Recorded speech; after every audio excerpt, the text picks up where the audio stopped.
Before beginning the story, I'd like to say a big thank you for visiting my new channel. I'm going to be uploading alternate history-related stories every single day. If that sounds good, be sure to leave a like and don't forget to subscribe. It means a whole lot when just getting started. I hope you enjoy the story. I want to be precise about something before I say anything else. I have spent the better part of 20 years looking at photographs professionally, not casually, not as a hobby, not in the way most people look at images, which is to receive them and move on. I mean sustained, trained, technical looking, the kind where you stay with an image until it gives up everything it's holding, until the background is as legible as the foreground, until you can tell the difference between something that belongs in a frame and something that arrived there accidentally.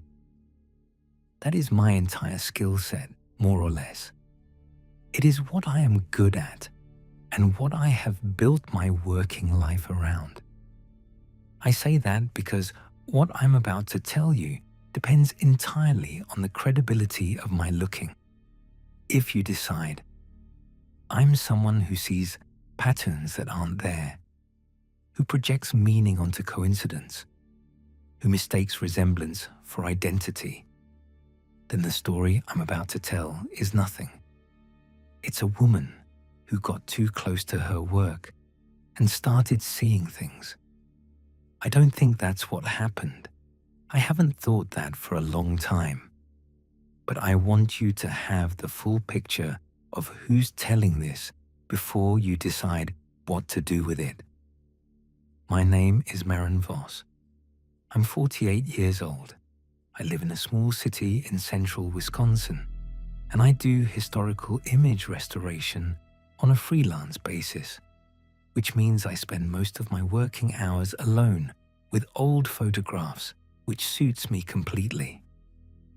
Before the freelance work, I spent 12 years as a photo archive digitizer for a regional newspaper, the kind of mid-sized daily that has been publishing since the 1890s and has a photographic record going back nearly as far.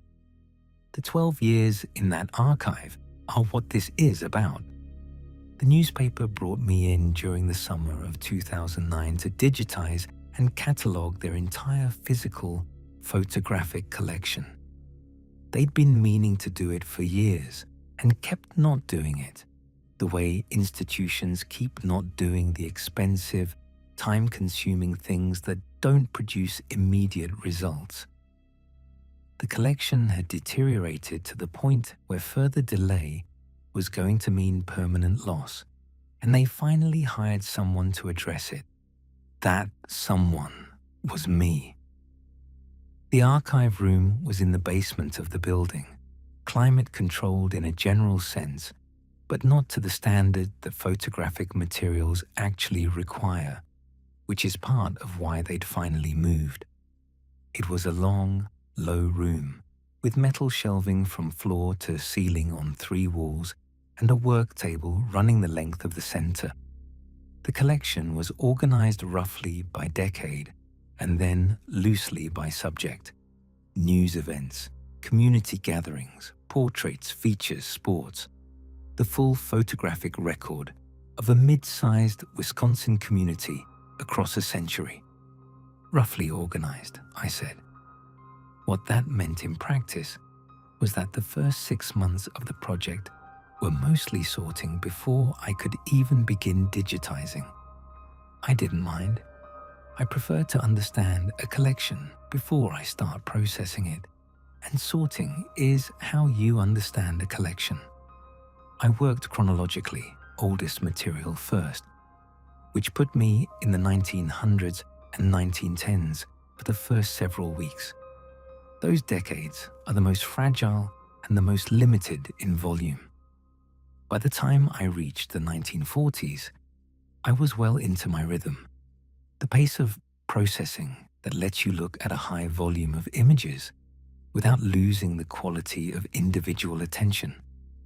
It's a specific mental state, something between focus and flow, and experienced digitizers either find it or they don't.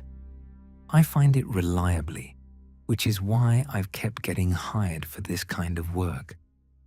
The 1940s section was large. Wartime community coverage generates a particular kind of photographic density.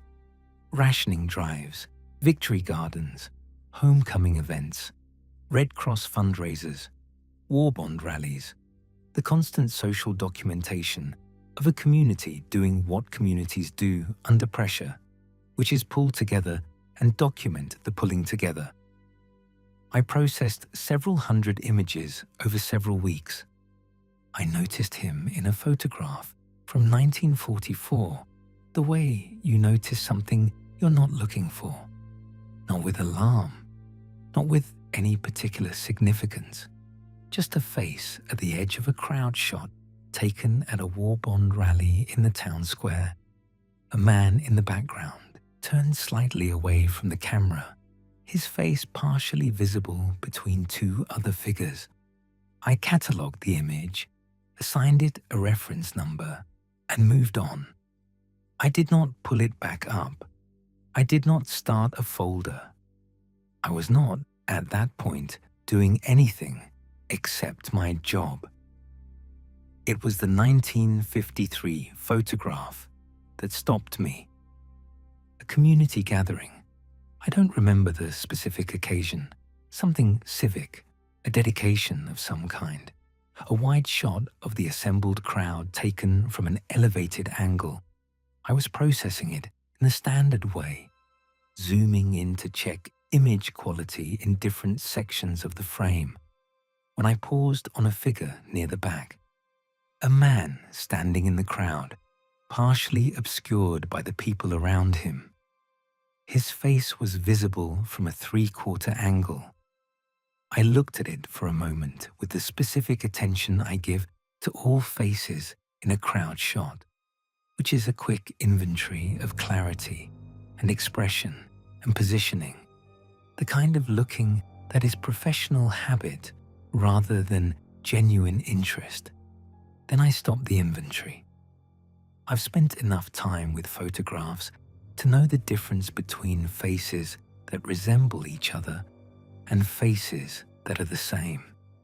Resemblance has a range to it, a set of shared features arranged in a way that's similar but not identical, the way the same melody sounds different on different instruments. Identity is something else. Identity is when the arrangement is precisely, specifically, unreproducibly the same. The exact distances between features, the exact contours, the exact quality of a face as an individual object in the world. The face in the 1953 photograph was the same face from the 1944 photograph. I pulled them up side by side on my screen. The 1944 image was lower resolution, and the 1953 image was slightly overexposed in the background, so neither was ideal. But they were good enough for what I was doing, and what I was doing was professional comparison of facial geometry between two images, which is something I can do competently. Same face, same age, which I estimated at somewhere between 35 and 45, one of those faces that has fully arrived at itself without showing its specific distance from youth, the kind of age that doesn't narrow cleanly. The same man, 9 years apart, at the same age. I sat with the two images for a while. Then I flagged both for a supplemental review folder and kept working. I did not let myself decide what I thought about it yet. In my experience, the worst thing you can do with an anomaly in a collection is decide what it is before you've seen how far it runs. I kept working. I kept finding him. The 1961 image was a photograph taken at the opening of a new civic building, a wide exterior shot with the crowd assembled on the steps. He was at the edge of the frame, almost entirely obscured by a column, and the person standing in front of him. I caught it on the zoom pass because the visible portion of his face had the specific quality of something I'd taught myself to look for. The 1974 image was crowd coverage of an outdoor summer concert in the town square. He was standing at the back of the assembled crowd, facing slightly away from the camera, his face turned just enough toward the lens to be readable. Same age, same face. The 1982 image was a street photograph taken for a business feature about a diner on the main commercial block. A wide shot of the street front, the diner's window visible, people passing on the sidewalk. He was inside, visible through the glass, seated at the counter with his back partially to the window. The reflection and the glass degraded the image quality, but not enough. The 1991 image was a 4th of July parade photograph. Crowd line on the sidewalk, floats and vehicles in the street.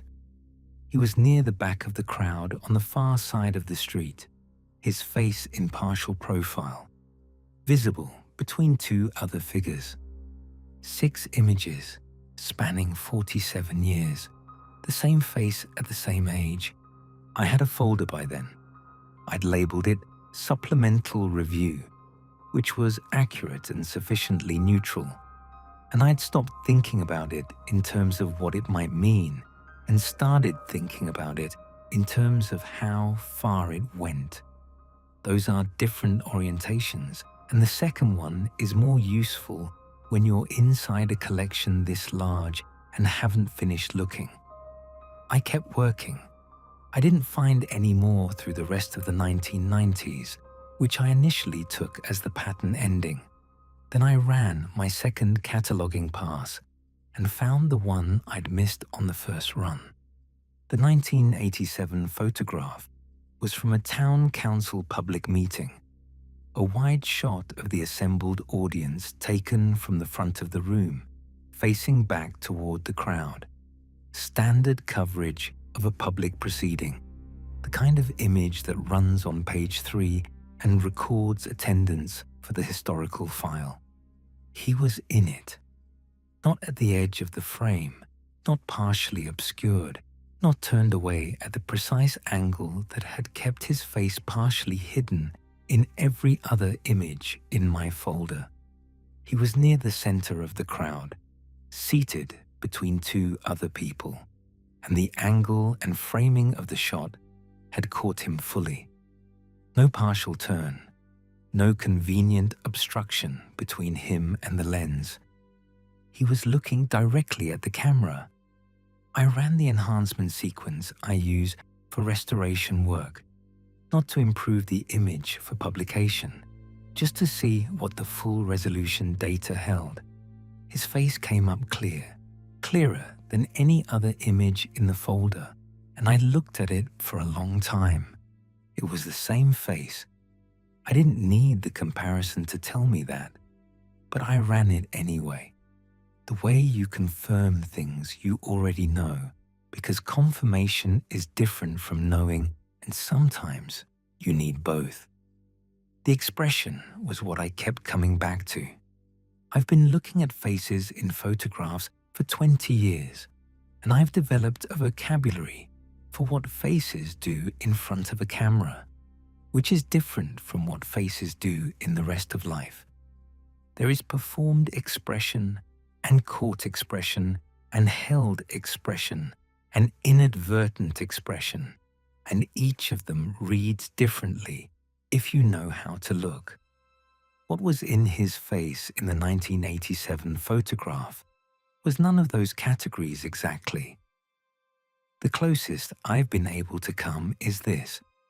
It was the face of someone who has been doing something for a very long time and has begun to feel the weight of the duration. Not suffering, not frightened, just tired, in the specific way of a person who started something they didn't know would be as long as it's turned out to be, and who is somewhere past the middle of it, and who is starting to feel the distance in their bones. I printed that photograph and put it in the folder. I went home that evening and made dinner and sat on my couch and thought about what I was holding. Then I put the folder in a drawer and went back to work the next morning and didn't touch the drawer for 2 months. In the final years of the archive project, I tried to find him through the collection itself. If a man had lived in this community for 6 decades, he should exist in the record as more than a background figure. He should appear as a subject at some point, named in a caption, photographed for a reason, covered in some context that put his name in print. Residents of small communities accumulate photographic documentation over time without trying. Birthdays, business openings, civic involvement, the ordinary occasions that small-town newspapers cover because the community is the beat and everyone in it is eventually news. He wasn't there. Every instance of his face in the archive was background, present and unnamed and peripheral, the kind of presence that records itself accidentally in crowd photography without ever being the point of an image. No caption, no subject credit, no coverage that centered on him in any way. Across 60 years of community photography, he existed only at the edges. I took a selection of the images to the County Historical Society. The archivist there was a woman named Dorothy, who had lived in the county her entire life and had spent 40 years working with its historical record. If anyone would recognize a long-time resident from photographic evidence, it would be her. She looked at the images carefully. She took her time, which I appreciated. Then she said she didn't recognize the man, which wasn't particularly surprising.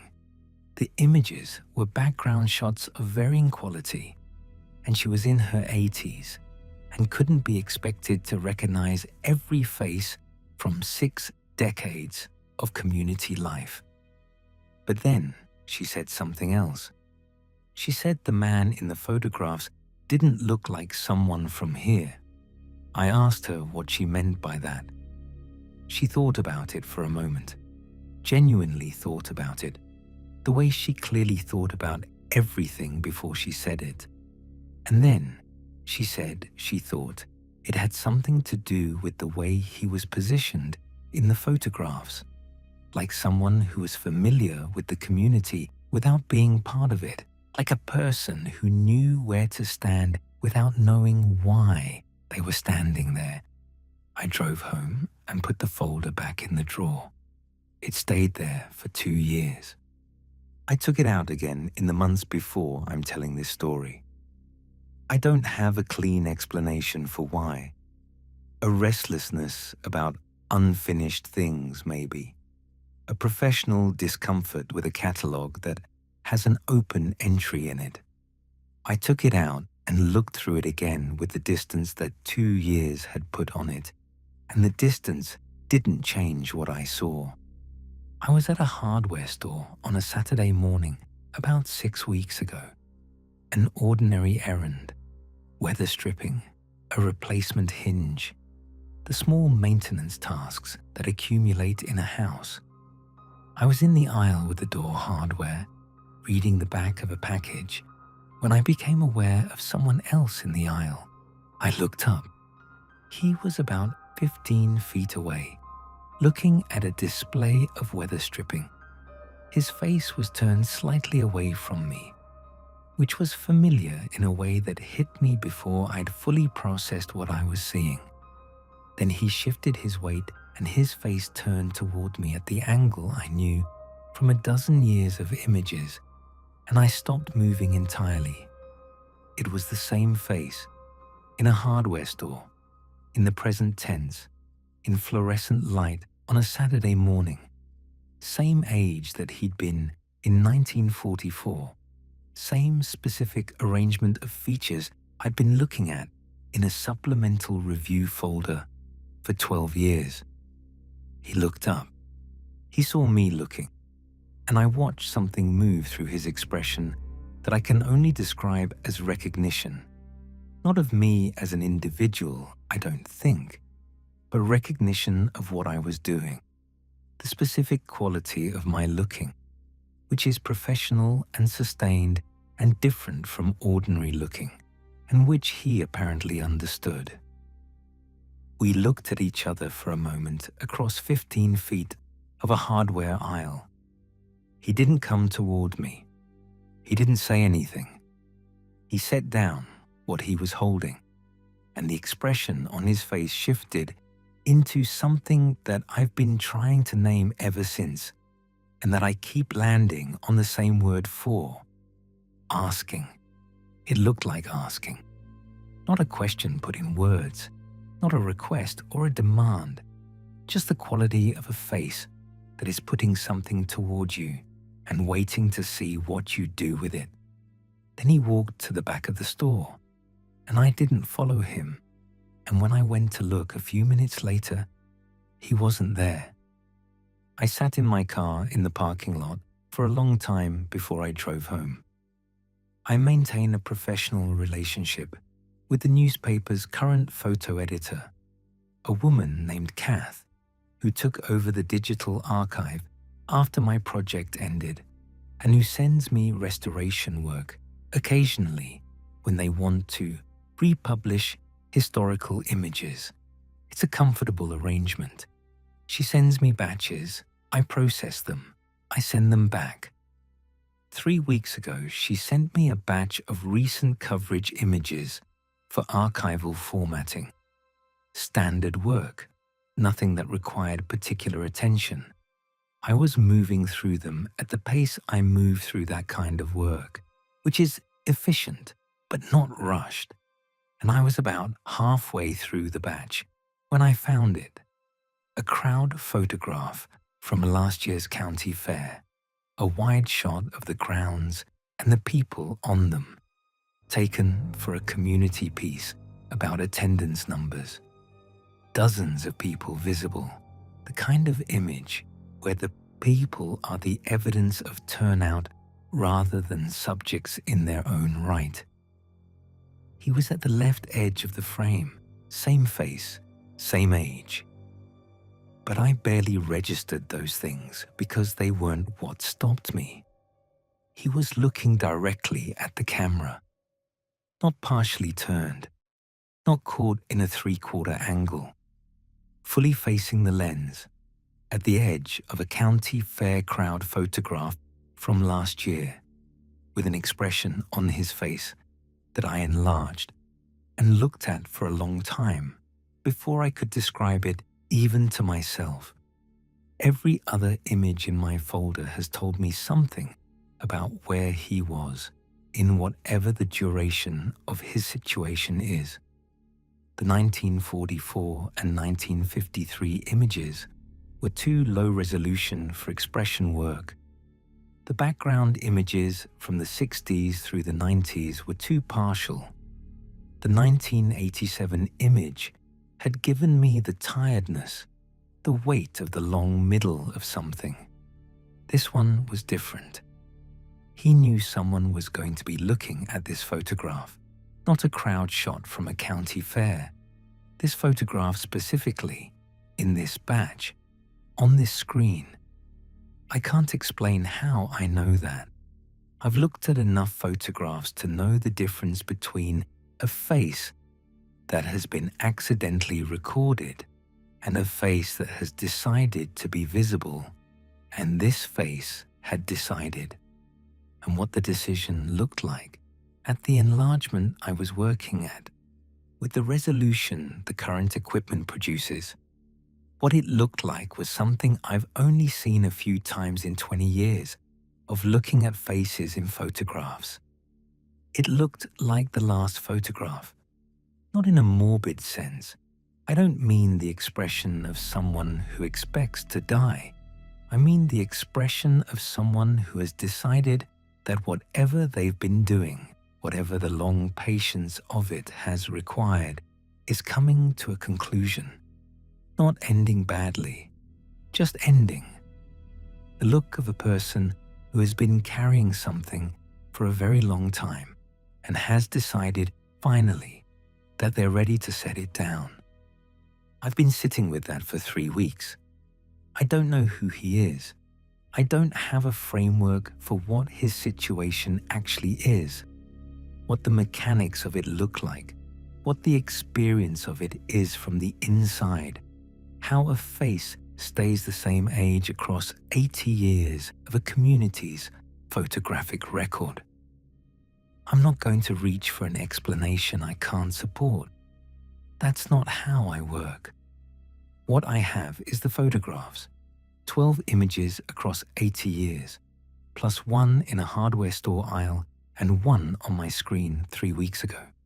A face at the edge of things, decade after decade, careful about how much of itself it let the camera hold. A man who has been somewhere for a very long time in a community he knows without being of, showing up at the margin of the record without ever becoming part of it, until now. I keep thinking about what Dorothy said at the Historical Society, that he looked like someone familiar with the community without being part of it, like a person who knew where to stand without knowing why he was standing there. I've thought about what that means, whether it means anything beyond an old woman's impression of an ambiguous photograph. And what I keep coming back to is this: standing somewhere for a very long time because you have to is different from standing somewhere for a very long time because you want to.